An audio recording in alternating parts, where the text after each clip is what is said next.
मोदी सरकार का केवल एकमात्र मुद्दा है, एकमात्र एजेंडा है, वो है देश की विकास, उन्नति और प्रगति। मोदी सरकार की रिपोर्ट कार्ड है, वो उसमें अव्वल नंबरों से पास हो रहे हैं।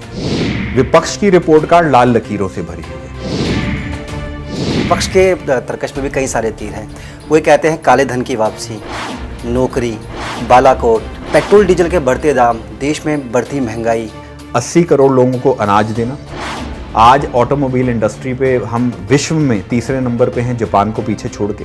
स्टील इंडस्ट्री में हम दूसरे नंबर पे हैं।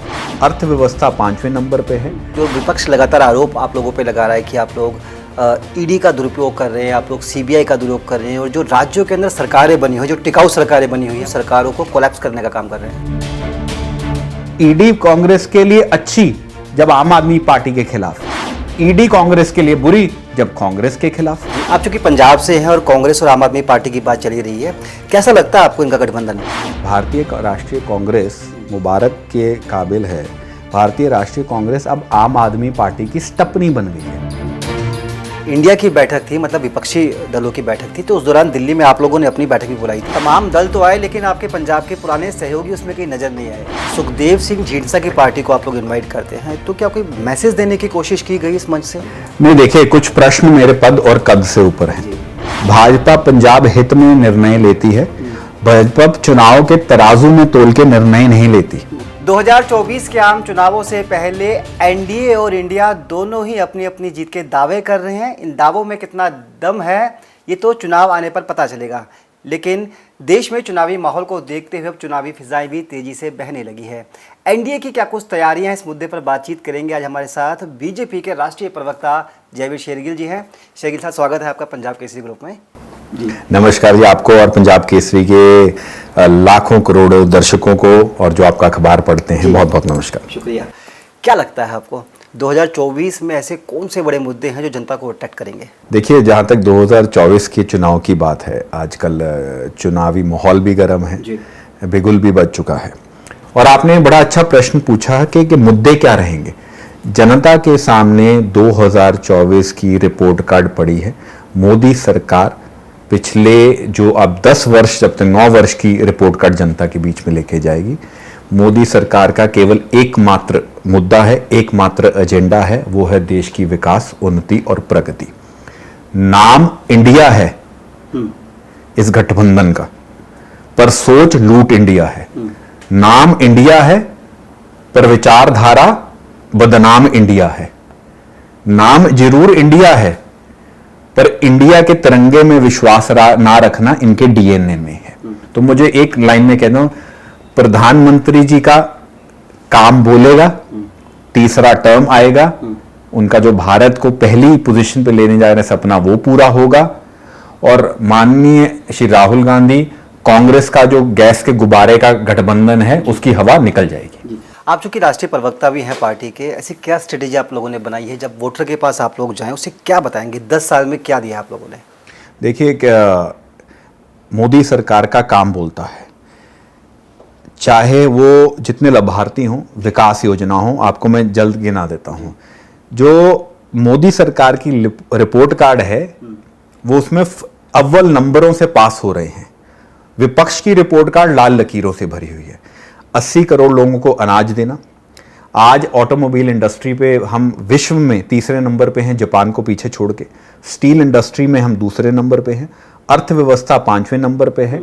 डिफेंस एक्सपोर्ट में 300%, स्टील इंडस्ट्री में दूसरे नंबर पे, केमिकल एक्सपोर्ट में 106%। वाइब्रेंट विलेज, डिफेंस जो इंफ्रास्ट्रक्चर ढांचा है, 3600 किलोमीटर वहां सड़कें बनी हैं। कांग्रेस में कहा जाता था बॉर्डर पे सड़क ही नहीं बनानी चाहिए, no infrastructure policy is the best policy. 220 crore लोगों को टीका लगा है। आतंकवादी हमलों में इस देश में ये आरटीआई है, ये सदन के पटल पे रखा गया था, जहां 9000 हादसे 2004 से 14 हुए थे, वो हादसे 2000 तक आंकड़ा गिर के आ गया है। मोदी जी ने जो कहा वो किया, जो सपना दिखाया उसे पूरा किया, और वो करेंगे।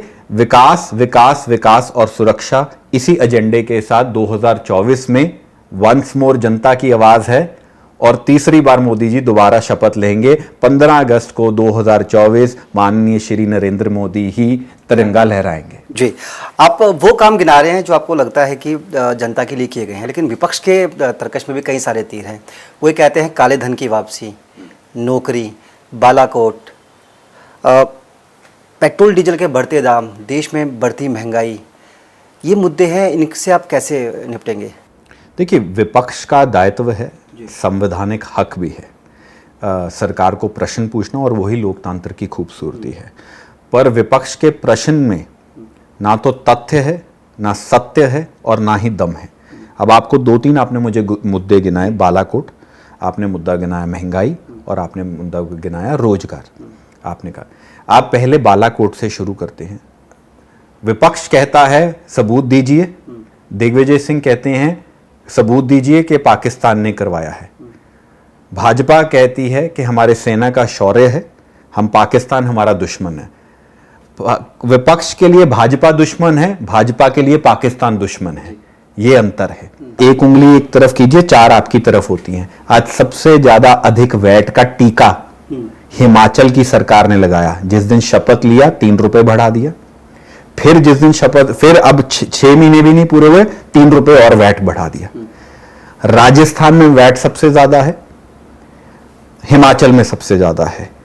अगर विपक्ष को महंगाई से इतनी पीड़न है, दिल धड़कता है, तो विपक्ष अपना दोगला चेहरा और मुकुट उतारे। आप चूंकि पहले कांग्रेस में रहे हैं और आपने पार्टी छोड़ते ये कहा था कि पार्टी को जो चटुकारिता है वो दीमक की तरह चाट रही है। बिल्कुल। चुनाव हुए कांग्रेस के अंदर, 24 साल बाद गांधी परिवार के बाहर से अध्यक्ष मिला, खड़गे साहब आए मैदान में, और हिमाचल जीती कांग्रेस, कर्नाटक जीती कांग्रेस। कैसा लगता है आपको? बहुत ही सत्कार, मैं पंजाब से हूँ, हमारे कहा जाता है बहुत ही सत्कार योग खड़गे साहब। पूरी विनम्रता और पूरे इज्जत मान से एक बात कहना चाहूँगा, गाड़ी श्री राहुल गांधी की है, ड्राइवर खड़गे साहब हैं। और ये बयान उनके ही नेता, इस बयान पे मोहर सलमान खुर्शीद साहब ने लगाई थी कि अध्यक्ष जो मर्जी हो, हमारा नेता श्री राहुल गांधी हैं। आपके पंजाब के पड़ोसी स्टेट हिमाचल में पार्टी की जीत हुई, कर्नाटक में जीत हुई, इस पर क्या आपको अच्छा लगता है कि जिस पार्टी में आप कभी साथ रहे हैं वो पार्टी वापस से आ रही है, या संजीवनी मिली है 2 स्टेट की जीत से? नहीं, देखिए, मैं अब भारतीय जनता पार्टी का योद्धा हूँ आखिरी दम तक। भारतीय जनता पार्टी में एक मूल मंत्र है, पहले देश, फिर पार्टी, फिर व्यक्ति। कांग्रेस में है पहले व्यक्ति, फिर उस व्यक्ति के पीए, फिर उसके ओएसडी। जो विपक्ष लगातार आरोप आप लोगों पे लगा रहा है कि आप लोग ईडी का दुरुपयोग कर रहे हैं, आप लोग सीबीआई का दुरुपयोग कर रहे हैं, और जो राज्यों के अंदर सरकारें बनी हुई, जो टिकाऊ सरकारें बनी हुई हैं, महाराष्ट्र की हो, बिहार की हो, या किसी अदर स्टेट की हो, आप उनका दुरुपयोग करके उन सरकारों को कोलैप्स करने का काम कर रहे हैं। विपक्ष ने एकजुट होके सुप्रीम कोर्ट में याचिका डाली थी, ईडी का दुरुपयोग हो रहा है और ये सब फर्जी केसेस हैं। क्या हुआ उस याचिका का? खारिज। क्योंकि विपक्ष के ना बयान में ना दलील में दमखम नहीं था, और झूठ के रैपिंग पेपर लगा हुआ था। दूसरा आपको दलील देता हूं, आज तक ईडी के जितने टोटल केसेस दर्ज हुए हैं मोदी सरकार के दौरान, केवल 3% राजनेताओं के खिलाफ हैं, 97% आतंकवादी, माओवादियों के खिलाफ, और ऐसे लोग जिन्होंने गबन किए हैं। कांग्रेस को यह बात चुभती है कि ईडी ने देश के आतंकवाद, टेरर फाइनेंसिंग की कमर क्यों तोड़ दी, अवाम पंथियों की, माओवादियों की कमर क्यों तोड़ दी। तो ईडी कांग्रेस के लिए अच्छी जब आम आदमी पार्टी के खिलाफ, ईडी कांग्रेस के लिए बुरी जब कांग्रेस के खिलाफ। जी, आप चूंकि पंजाब से हैं और कांग्रेस और आम आदमी पार्टी की बात चली रही है, कैसा लगता है आपको इनका गठबंधन? देखिए, मैं तो मुबारकबाद दूंगा। भारतीय राष्ट्रीय कांग्रेस मुबारक के काबिल है। भारतीय राष्ट्रीय कांग्रेस अब आम आदमी पार्टी की स्टपनी बन गई है। स्कूटर पे स्टपनी लगते हैं ना, तो भारतीय जनता पार्टी की ओर से कांग्रेस को मुबारक, वो आम आदमी पार्टी की स्टपनी। कितनी राजनीतिक हताशा, मजबूरी है कांग्रेस पार्टी की कि एक एमपी वाली आम आदमी पार्टी, जिसका लोकसभा में 1 एमपी है, उसने 60 से अधिक एमपी वाली कांग्रेस को घुटनों पे टिका दिया कि हमारी ऑर्डिनेंस पे समर्थन दीजिए, तब हम बेंगलुरु आएंगे। यह दिखाता है कांग्रेस आज का अस्तित्व पे प्रश्न चिन्ह जो लगा हुआ है, दिल्ली में जिस तरह से अरविंद केजरीवाल और जो पूरी सरकार है, आप सरकार, वो कहती है कि लोकतंत्र की हत्या आप लोग कर रहे हैं। जो अधिकार सुप्रीम कोर्ट ने दिए थे मई महीने के अंदर दिल्ली सरकार को, उन अधिकारों को आप बैक डोर से कहीं ना कहीं वापस लेने की कोशिश कर रहे हैं। भाजपा को पूरा विश्वास है और ये आपके सामने आएगा भी, ऑर्डिनेंस पूरी तरह पास होगी और कोई भी न्यायपालिका, कोई भी अगर याचिका लगी उसमें भी कानूनी और राजनीतिक पूरे तौर से इस ऑर्डिनेंस को सफलता मिलेगी। दिल्ली के साथ साथ पंजाब में भी इसी तरह के इशू रेज हुए हैं। पंजाब के मुख्यमंत्री सत्र बुलाते हैं 2 दिन का, वहाँ के गवर्नर साहब उस सत्र को अवैध घोषित करार दे देते हैं। मान साहब कहते हैं जैसे मैं कोर्ट से अधिकार लेकर आया था, इस सत्र को भी वहीं से पास करा लूँगा। 4 बड़े विधेयक इस सत्र में लगे हुए थे। क्या आपको लगता है कि इससे पंजाब सरकार की पावर बढ़ती? जो 4 बड़े विधेयक थे, इसमें सिख गुरुद्वारा विधेयक, पंजाब विश्वविद्यालय कानून, पंजाब पुलिस संशोधन विधेयक और चौथा था पंजाब संबद्ध कॉलेज सुरक्षा, ये 4 बड़े ऑर्डिनेंस थे। देखिए, आपने बहुत अच्छा प्रश्न उठाया। पहली बात तो कहना चाहूंगा, राज्यपाल की जो संवैधानिक ताकत है, संवैधानिक जिम्मेदारी है, उसको हल्का करना चाहते हैं और संविधान को हाईजैक करना चाहते हैं, जो राज्यपाल नहीं होने दे रहे। अगर असेंबली सेशन माननीय गवर्नर के बिना नॉलेज के, बिना उनकी अवेयरनेस के बुलाया जाएगा, वो गलत होगा। शेरगिल जी, पीछे जब इंडिया की बैठक थी, मतलब विपक्षी दलों की बैठक थी, तो उस दौरान दिल्ली में आप लोगों ने अपनी बैठक भी बुलाई थी, एनडीए की, और तमाम दल तो आए, लेकिन आपके पंजाब के पुराने सहयोगी उसमें कहीं नजर नहीं आए। नहीं, देखिए, कुछ प्रश्न मेरे पद और कद से ऊपर हैं। एनडीए का कौन हिस्सा आज की तारीख 27 जुलाई में है या नहीं है, उस एनडीए बैठक में स्पष्ट हो गया है। पर मैं आपको ये बात कह देता हूँ, स्पष्ट हो गया मतलब वो नहीं है। मैंने कहा आज की तारीख में एनडीए का हिस्सा है या नहीं है, वो तो लिस्ट आपके सामने आ गई। जिस लिस्ट में था आज की डेट में वो एनडीए का हिस्सा नहीं है। दूसरी बात, भारतीय जनता पार्टी ने हमेशा, जैसे मैंने कहा, देश पहले पार्टी बाद में व्यक्ति, भाजपा के लिए पंजाब पहले, फिर पार्टियां, फिर व्यक्ति। भाजपा पंजाब हित में निर्णय लेती है। भाजपा चुनाव के तराजू में तोल के निर्णय नहीं लेती। भाजपा चाहे बिहार में हमारे ज्यादा मुख्य विधायक थे, जब पलटू बाबू के पलटने से पहले, फिर भी उनको मुख्यमंत्री बनाया। ऐसे कई उदाहरण हैं, महाराष्ट्र में भी। पंजाब में भाजपा पूरी तरह इकलौते मजबूत है। 2027 में पंजाब में भाजपा का ही मुख्यमंत्री होगा। सुखदेव सिंह ढींडसा की पार्टी को आप लोग इनवाइट करते हैं, तो क्या कोई मैसेज देने की कोशिश की गई इस मंच से? देखिए, मैसेज बड़ा स्पष्ट है और केवल किसी एक नेता या एक हो, पूरे देश में एक मैसेज स्पष्ट है। भारतीय जनता पार्टी हर उस दल, हर उस पार्टी के साथ काम करने को तैयार है जिनकी सोच पंजाब और देश की उन्नति, विकास, प्रगति से जुड़ी हुई है। जो भाजपा की विचारधारा, जो देश की विचारधारा को आगे लेके जाती है, उससे सहमत है। तो किसी एक व्यक्ति को कोई मैसेज नहीं दिया। आज भी भाजपा जो हमारी विचारधारा, जो देश के लिए विकास, पंजाब के लिए विकास का काम करना चाहता है, उनके लिए भाजपा के दरवाजे खुले हुए हैं और ये फैसला भाजपा की सीनियर लीडरशिप, पार्लियामेंट्री बोर्ड जरूर लेगी। जी, सुखबीर बादल साहब ने पीछे एक स्टेटमेंट दिया है कि जो जम्मू कश्मीर की असेंबली है, वहाँ पर जो माइनॉरिटी सिख हैं, अल्पसंख्यक सिख हैं, उनके लिए 2 सीटें रिजर्व होनी चाहिए और उससे उनको विकास तो मिलेगा ही मिलेगा। साथ में वो ये भी कह रहे हैं कि जो 1947 में जो सिखों सहित जम्मू कश्मीर में जो स्थानांतरित जो हुए थे, जो माइग्रेंट हुए थे, वो भी मजबूत होंगे। आप इस पे क्या सोचते हैं? देखिए, माननीय प्रधानमंत्री का जज्बा, लगाव सिख समाज से, वोटों के इस तराजू में मत तोलिए, बहुत परे हटके है। जो भी इस देश का व्यक्ति सिख समाज के लिए अच्छे सुझाव देगा, उन सुझावों का पूरा उस पे सोचा भी जाएगा, विश्लेषण भी होगा और लागू भी किया जाएगा। आखिरी बात कह देता हूं, आपका तजुर्बा मुझसे कहीं बढ़कर है। आप इतिहास उठा लीजिए, मोदी जी व्यक्ति केवल ऐसे पहले प्रधानमंत्री हैं जिन्होंने सिख समाज के लिए निस्वार्थ होकर बिना चुनाव के परिप्रेक्ष्य से काम किया है। चाहे करतारपुर लांगा हो, चाहे सचखंड हरमंदिर साहब का जो टैक्स लगता है 350 करोड़, उसकी माफी हो, चाहे अफगानिस्तान में जब अच्छे अच्छे मुल्क अपने नागरिकों को छोड़ गए, तब मोदी जी हमारी गुरु ग्रंथ साहिब को अफगानिस्तान से सुरक्षित तरीके से इस देश की पावन पवित्र धरती पे लेके आए। चाहे वो सिख बच्चों की स्कॉलरशिप का मुद्दा हो, चाहे वो अब दिल्ली और अमृतसर को 4 घंटे के एक्सप्रेस वे से जोड़ने का मुद्दा हो, मोदी जी शिद्दत सरफरोशी से पंजाब के विकास, सिख समाज के लिए विकास के वचनबद्ध हैं और प्रतिबद्ध हैं, और ये विकास रथ चलता रहेगा।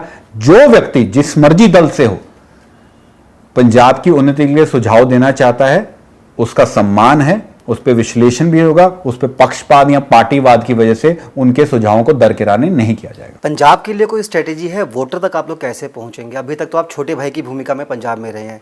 पिछले चुनावों में 2 सीटें आपके पास आई थी, अब वो बड़े भाई भी आपके साथ नहीं है, तो अब आगे कैसे बढ़ेंगे आप लोग? देखो, भाजपा भारतीय जनता पार्टी का, जैसे मैंने कहा, आपका तजुर्बा मुझसे ज्यादा है। हारी बाजी को जीतना बाजीगर का डायलॉग था, हमें आता है।